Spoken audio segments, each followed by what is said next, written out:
What I like about intentions is that it's the energy that you bring into your thoughts and your actions. I accept that this is where I'm at. This is the privilege that I enjoy. Be thankful for that because gratitude is very important. I think that's why intentions are also really important when it comes to resolutions or goals. You can think of your resolutions as that goal and then your intentions as the how I get I there. love that. I love that we are all trying to become better people. I think that's a really beautiful thing.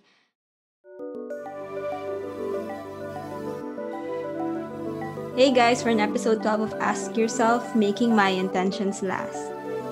Ask Yourself is a learning discussion where we seek questions to be more intentional of how we understand ourselves.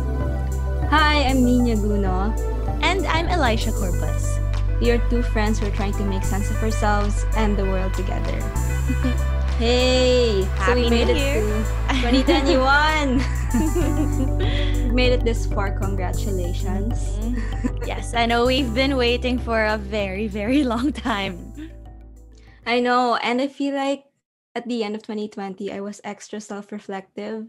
I think from all the events that have happened, how all our lives changed, and right now I'm kind of really motivated to get going with 2021 and try to achieve my goals and also live more intentionally this year.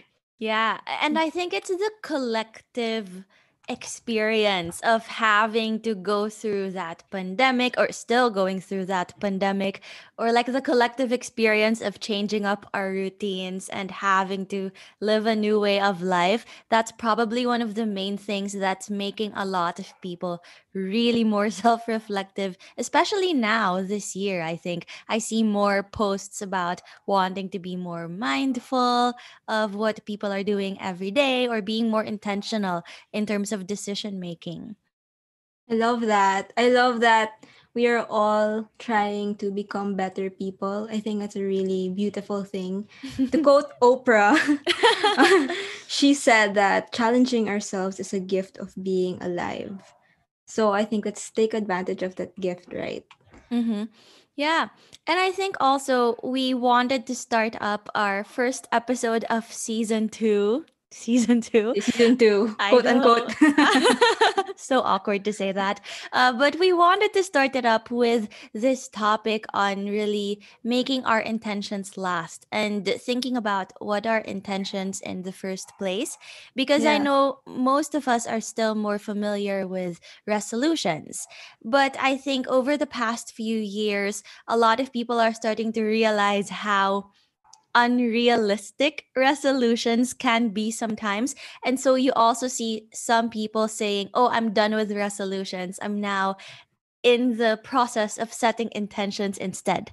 But I think it's not an either or. It's Mm-hmm. something that you do need both because your resolutions can be like your what or your target, and your intentions can be your how do I conduct myself as I get to that target or as I live my daily life trying to get to my goals. So also it's a good way to start to think of them and how they could work together as we start the new year. Yeah. I was one of those people last year who was like, I'm not gonna do a resolution, I'm gonna do intentions. But I think this year I'm gonna try to do both. And hopefully our questions today or discussion today will help me achieve both my Mm-hmm. intentions and my resolutions. Yeah, Yeah, yeah. so I think both are really great ways to track how you can get better, your self growth. And I think we can get into what the difference is between both of them so that we're more clear. Mm-hmm. So I was listening to this podcast called The Daily Shine. It's actually an app made by women of color. It's a self-help app, and I found it really helpful. So they said in their podcast about setting intentions that a resolution is a goal, something you want to achieve in the future, while an intention is how you want to think, act, or be in the present moment. It's a commitment on how you want to live your life. Mm-hmm. So for me, what I like about intentions is that it's the energy that you bring into your thoughts and your actions. And I feel like that's what spells the outcome or the difference in trying to achieve whatever you want to do. Yeah.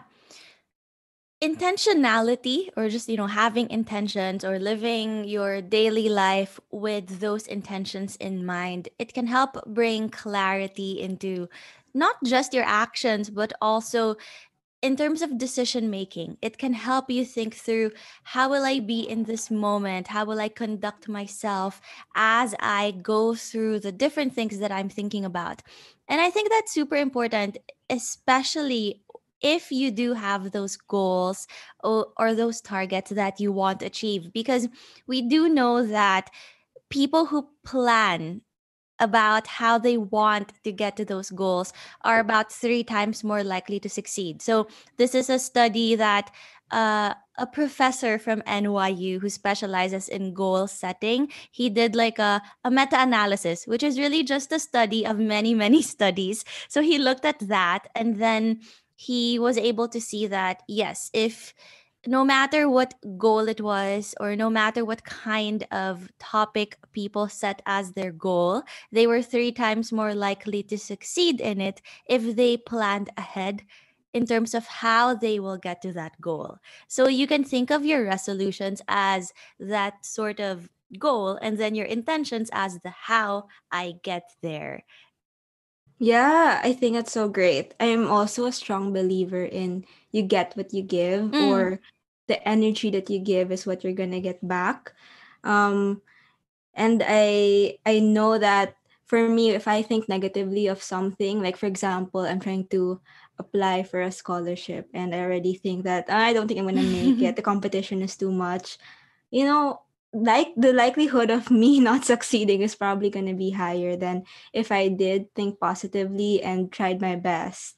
So I think that's why intentions are also really important when it comes to resolutions or goals. Hmm.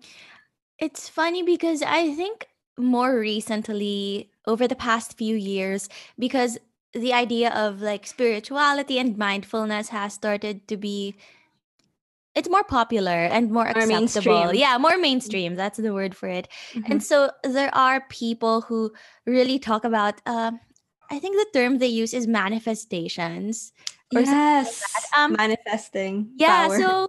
I I'm not as spiritual in terms of my orientation and the different topics that I consume, but if you look at the science behind manifestations, it could be sort of these things on goal setting, and really what you think about in your brain is what's more salient for you. And so that's probably why manifestation works, because if you keep on thinking about it and telling yourself about it, then it's more forefront in your thoughts and in your whatever your brain is thinking about that day.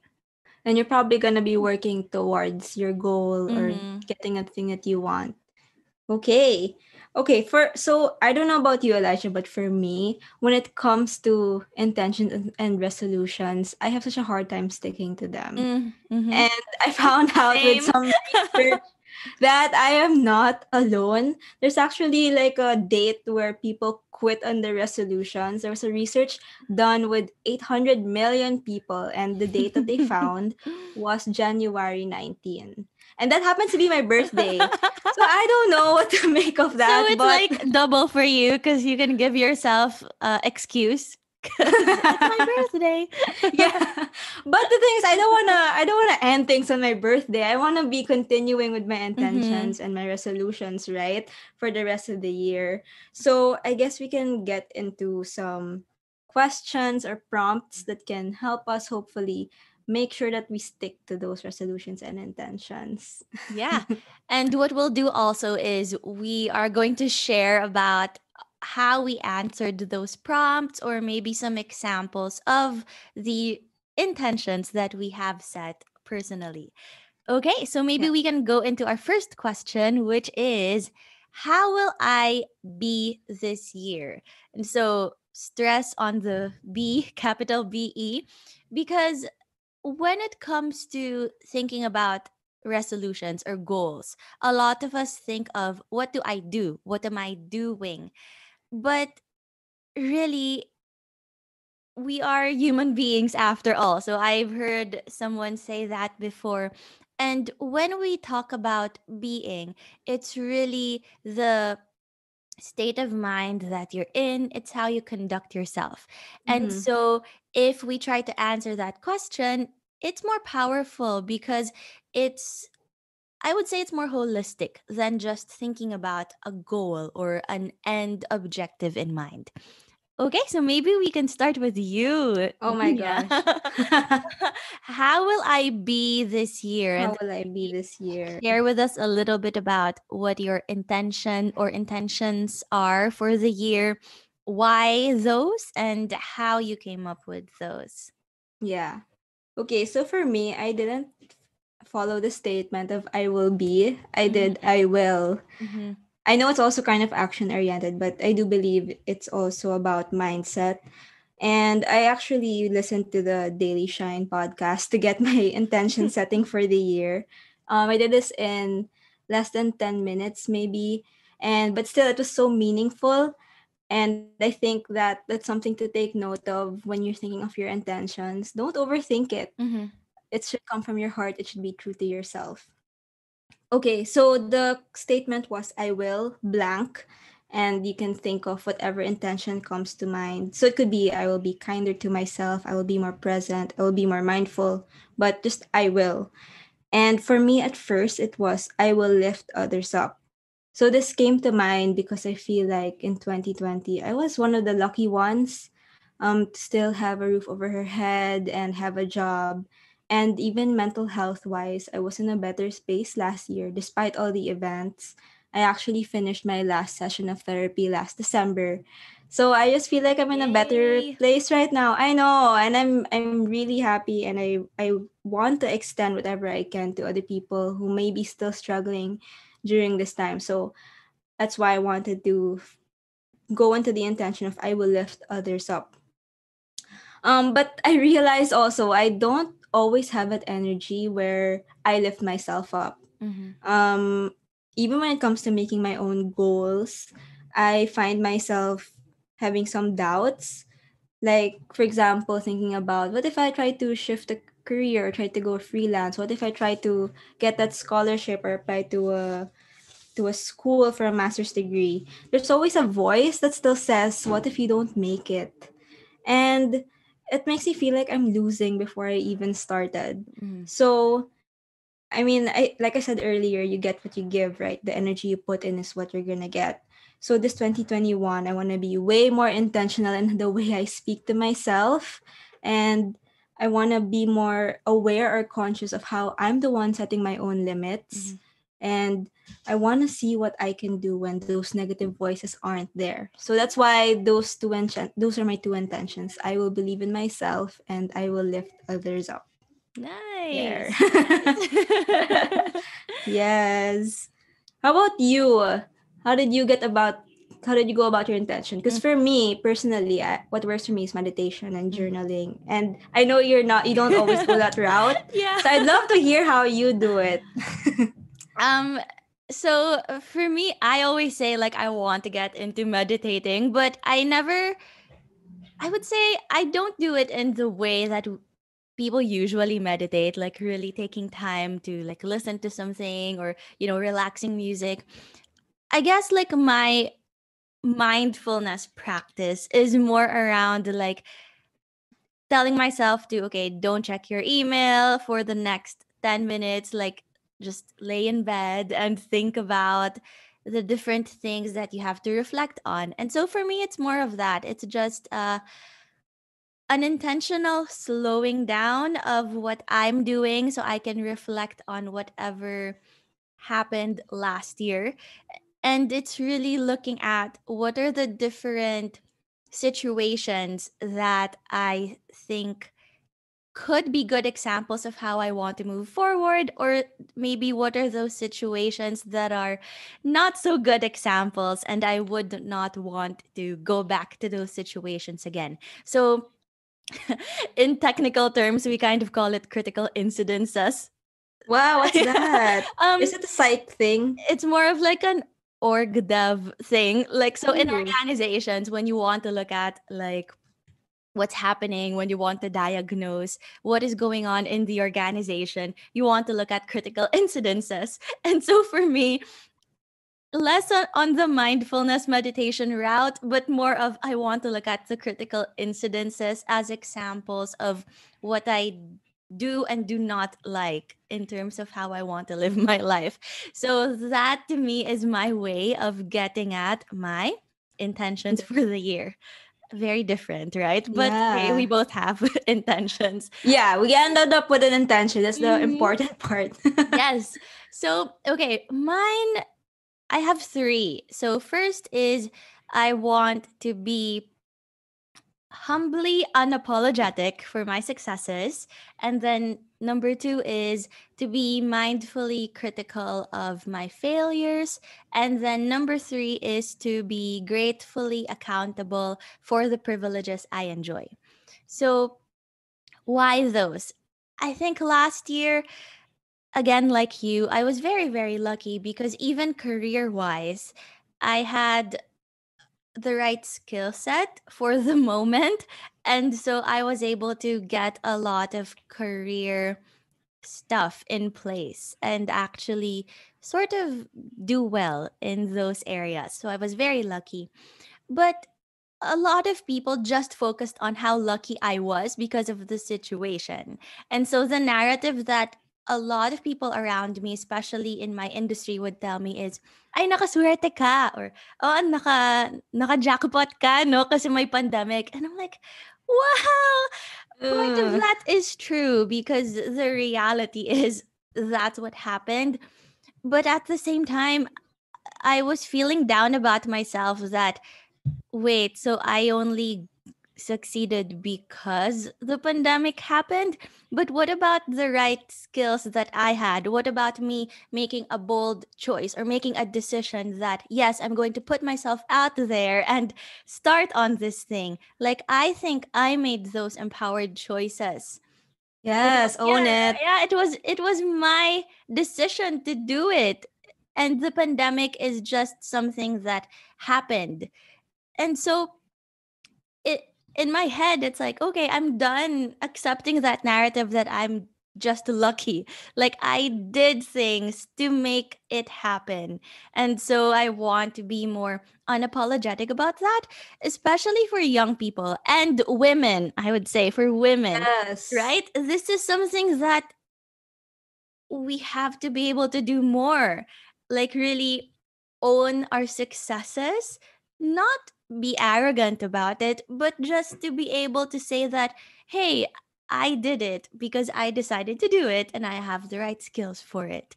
And so it's really just owning that more so that other women and other young people can also see that they can do that for themselves. So I think, yeah, that's just one of the, it annoyed me last year, but now I'll stop making that annoy me and just change the narrative that I put out there for myself. So I think that's the first one. The second one is more around failure. And we talk about this a lot already, right? Like have a Yeah. growth mindset so that instead of saying I failed, you could say I failed in that. And so I'll learn from that. And it's really just, yes, still be critical.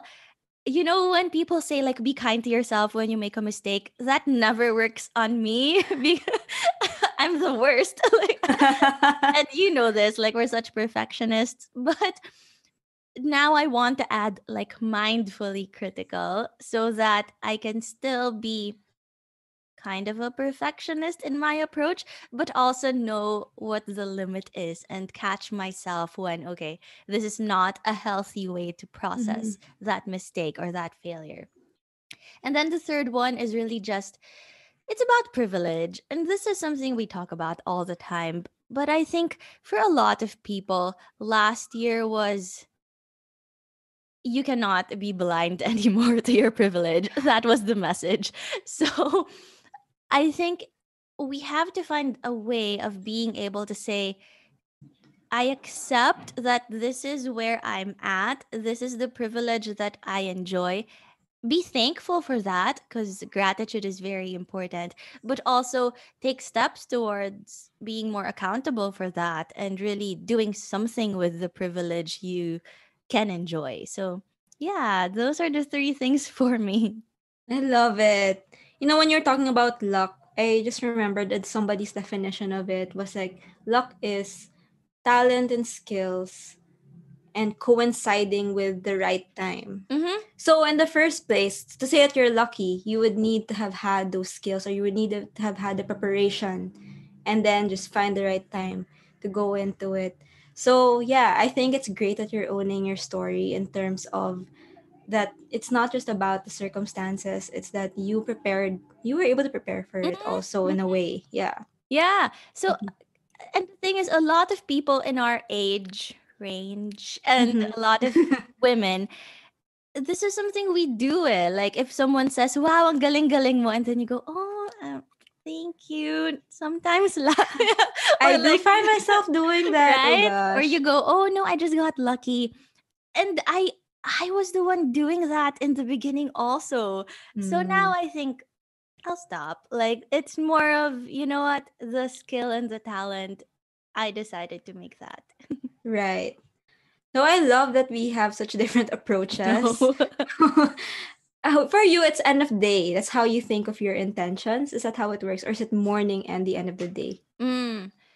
So I would say, because we are in a special circumstance and it's the new year. So I guess like I intentionally did like a review in my head for the new year, but on a daily basis it's more of at night. Yeah, for me. How about for you? For me, it's really more in the morning. I do my best to meditate every day in the morning. Kahit 5 to 10 minutes Mhm. lang. And then I journal. So I mean I have a planner, but it's more of bullet journaling that I've been Mm. doing. And then I write down what I have to do and what my intentions are. But I've also been trying to think also about it at night. And maybe we can get more into that later in how we're gonna make our intentions last into the through the ways that really fit us. I think like it has to fit your own lifestyle, your own Yes, yes. schedule. Yeah, so I think it's so important also. Yeah. So, what we just did is we answered the question, how will I be this year? And I hope that based on our two different examples, you can see that there are many ways to go about setting your intention. It's never a one size fits all. Or, so I know a lot of people can get paralyzed by looking at like so many tips online or so many different prompts. But at the end of the day, it's really just you can't consume all of that content. And the best bet is just stop what you're doing, take 5 minutes and think. Like those thoughts will come, and you'll find that the more attuned you are to the way you reflect versus trying to copy what other people say is the way to reflect, then the more valuable the process will be for you. Yeah, this is a really personal process. So don't try to or don't feel bad maybe if you're not doing it the way others are. Mm-hmm. Yeah. Okay, so maybe we can move into question number two. And now Yes. we are getting into that portion on how do you make it last, or what are the different ways that you can sustain it beyond January 19? I know. Some even maybe even before they've already given up, but Mm-hmm. let's make sure that we are able to follow through. So we were thinking about how our intentions, we do have to live them out every day. That's what Mm-hmm. we want to have. That's what we want to do, what we want to make sure happens. And so our question for this is, how did I live out my intentions today? So when we were talking about this, we actually use the language. It's kind of corporate. Like what are the success indicators that you lived out your intention for that day? And when we were talking about success indicators, we were thinking about how these should be related to your resolutions or goals. So you can look into your actions, your thoughts, or the decisions you made and see if they were aligned with your intentions for the day. Mm-hmm. Yeah, so what can you say about that, Elijah? Maybe from a psych perspective and even an org dev perspective. Yeah, so success indicators, it's sort of like looking at that concept of critical incidences, right? So, looking at specific situations or specific moments that could be examples of how you've been successful in applying your intentions. And I think it's super important that we do that at the end of the day. Usually, before we sleep, is a good time frame because when we sleep, it helps us to form insights. So, this is actually like a journal article thing. So in Nature, it's a scholarly journal. They were able to see that sleep can help facilitate the processing of insights because as we sleep, our brains sort of work on that short term memory. It helps make new connections. And that's what insights are, right? Insights are new connections or new knowledge based on new mental connections that have happened in our brain. And so it's very important that we spend that time looking back because that's the forming of your short term memory on those reflections, and then you sleep and you just let your brain do its thing and it can help you have like new reflections or new insights about it.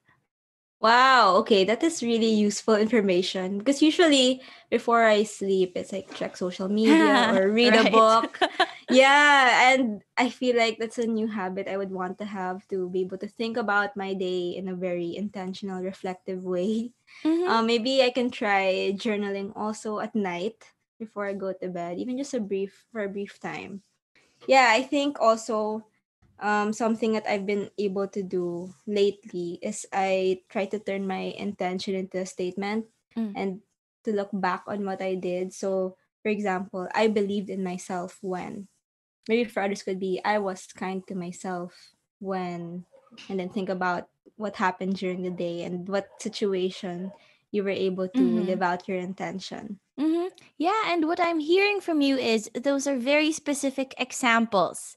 Mm. And it's good because we want to get to those specifics. Because the more specific you get, then the more you can look at what was my behavior at Ooh. that time, or what did I say, what did I do. And so when you have those specific prompts, then you have more examples of what you can use for the future.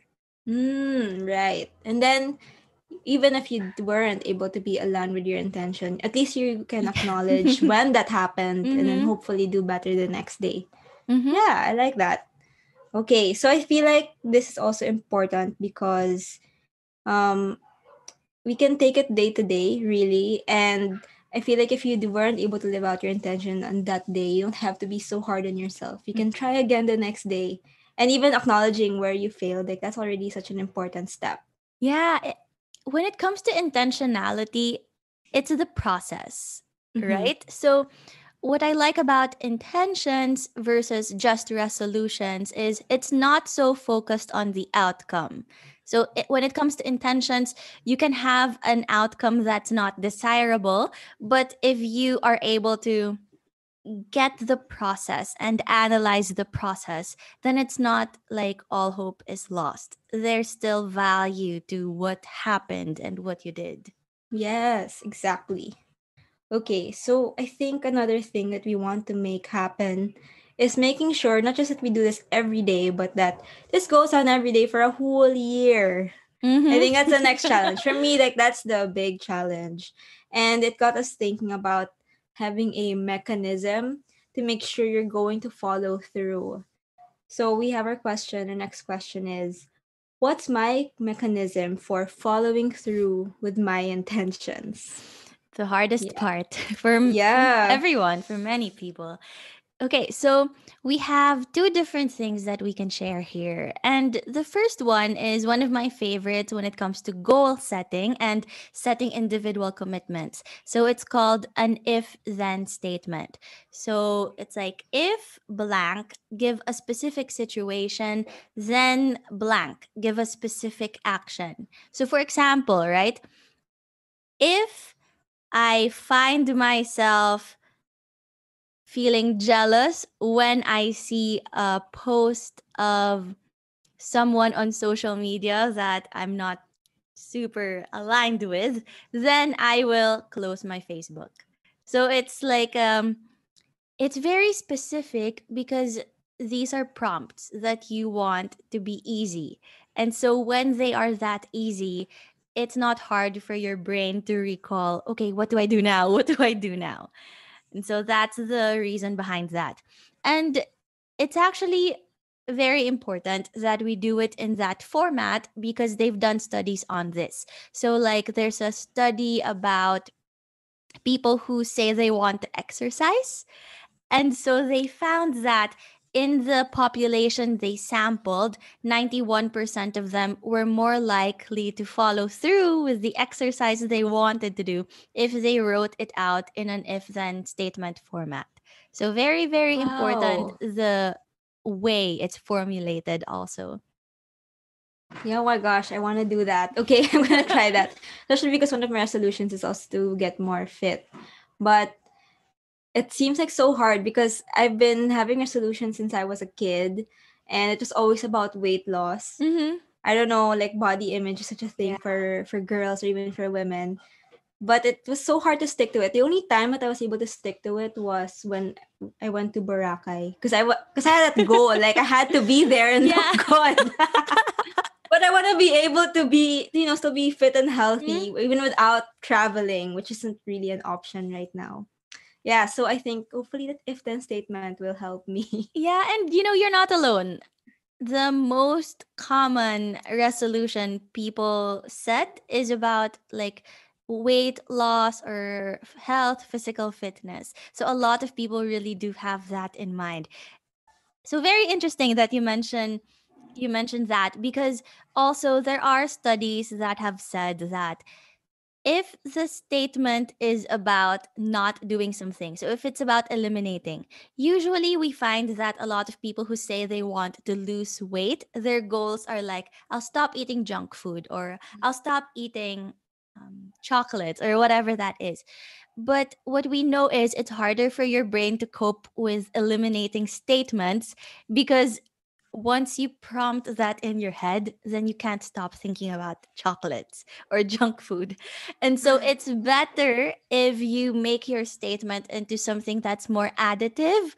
So something like, I want to eat more fruits, or I want to eat tasty salads, or things like that. So then you're not mentioning the chocolate or the junk food, and it's more of what will I add to my life to still get to that goal. I love that. I think it also goes with the energy. Mm. The energy you put in is what you get back. Because then your energy is focused on the good things that you want to put into your body rather than what you want to eliminate. Okay, I think that's so useful too. I Mhm. think something also that's really important is having a support system to kind of Yes. keep you Mhm. accountable. So for me, I have my boyfriend, I have you also to help me be more intentional, especially in how I talk to myself or even with those like fitness goals. So like me and Joms, we talked about how we both want to get more fit this year. And one thing we wanted to do was I know we have to change our statement, but because we said we wouldn't eat after 9 o'clock. Mhm. But the thing is, because our habit was we would watch a movie and usually after 9, then we'd eat chips. So Mm. now we stopped doing that. So I hope, yeah. So maybe it's something that we can think about in our statement in fixing our statement about fitness or about diet. Yeah. Yeah. And it's very important that at least for you, you identified like that specific person who will be your support system through it, because we do know that it's very important to identify that person to keep you accountable. So in that same study that I was talking about in terms of having additive versus eliminating Mm-hmm. statements, they also looked at what was the value of a support system. And they found that people who at the start of the year, they actually said, okay, Nina, that's my person, or, someone, that's my person. If they did that, then they were, I think it was like 59% or something. I forgot the number, but they were able to succeed more when they surveyed Wow. them again the next year. So, yeah, good start, I guess. I just remember now what John said. He said, instead of eating, drink water. So I will Oh, drink there. water Mhm. if I'm hungry. There. That's what I'm gonna work on. Okay. Okay. Something I also Mhm. learned though was about mantras. And I think maybe you can think of one that's more aligned to your intention. So I know this is also a bit more spiritual, not so org dev or psych based. But I do like some mantras. So one is I am enough. I feel like this is important when you're being hard on yourself or Mhm. you feel insecure. Another is I am open and receptive to all good to help you be more optimistic.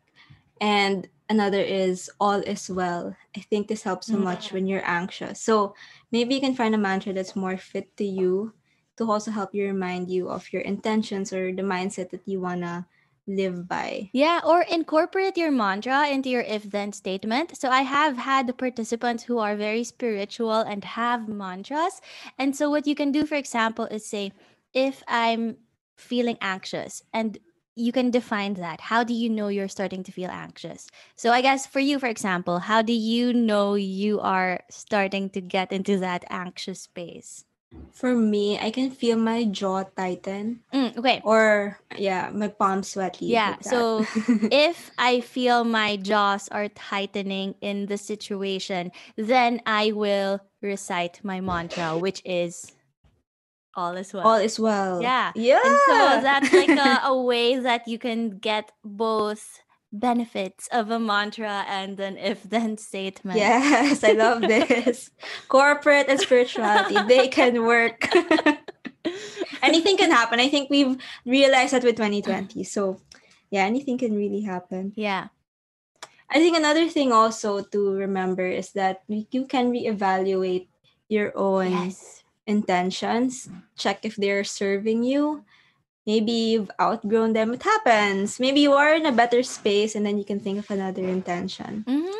Yeah. Yeah, so maybe you don't even need the whole year, right? Like, what if by March you find that, oh, I've done this and I'm ready for the next step?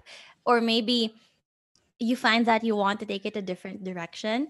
I think being intentional is also being attuned to that part of ourselves when we can say we're ready for a different thing or a next thing, and not forcing it.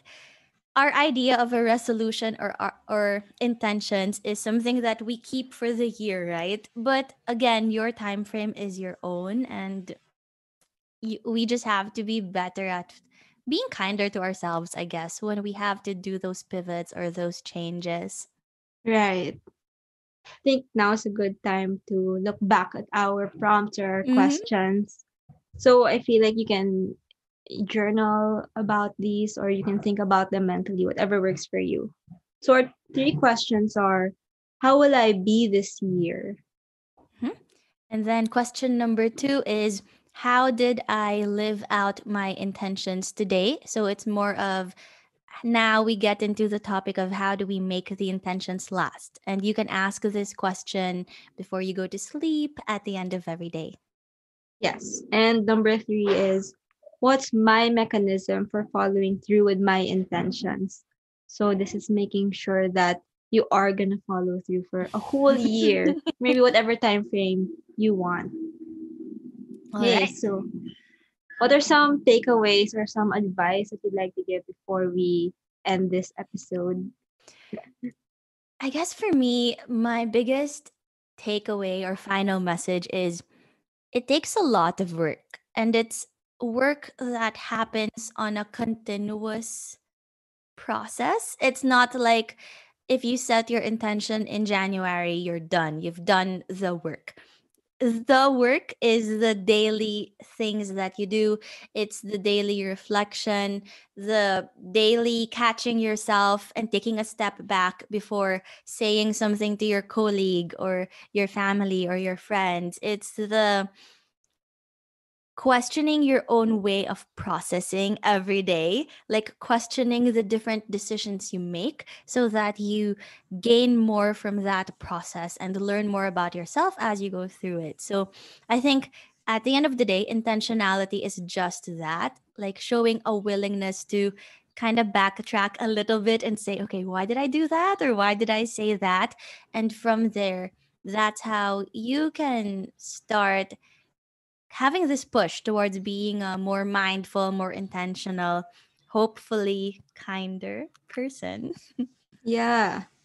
For me, intentions are a great way to realize that you can co-create your life, the life that you want, and Mhm. it's an everyday process.